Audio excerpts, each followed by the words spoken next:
Неге әлемдік элита ислам дініне қарсы және ислам дінін әлемге жаман көрсеткісі келеді?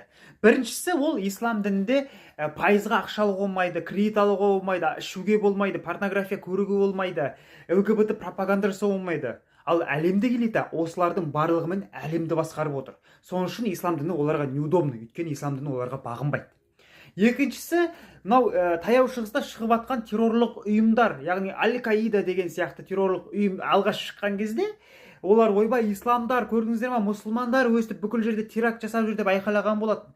Бірақ та 20 жыл өткеннен кейін сол исламдық ұйымдарды шығарып отқан Израиль екені дәлелденді. Яғни Израиль әдейі бір радикалды ұйымдарға спонсировать етіп, соларға бүкіл әлемге ислам дінін жаман көрсету үшін қолынан келген нәрсенің барлығын істеген. Көрдіңіздер ме? Үшіншісі, ол дегеніміз, біздің Қазақстанға келетін болсақ, көптеген интернет желісінде байқаймын, әсіресе Құдайға сенбейтіндер, ойбай, арабтар мындай, араб болып барасыңдар, ислам, Аллах деп көп жаман нәрсені айтады.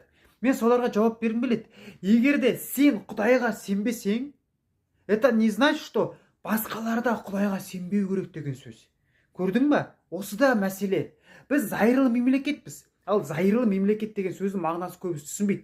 Зайырлы мемлекет дегеніміз адам өзі біледі қандай дінді ұстанса да. Ол адамның ішіндегі өзінің сенімі. Сол күйсең күй, өртенсең өртеніп кет, бұл факт. Ал Құдайға сенбейтіндер болса, именно ислам дініне тиіседі, ой, қаяқта аллаларын сендер андай мындай деп. Түсініп отырсыздар ма сіздер мен айтып отқанымды? Әлде бұны тек қана ақылдылар ғана, ақымақтар түсінбей қазір комментарий жаза бастай ма?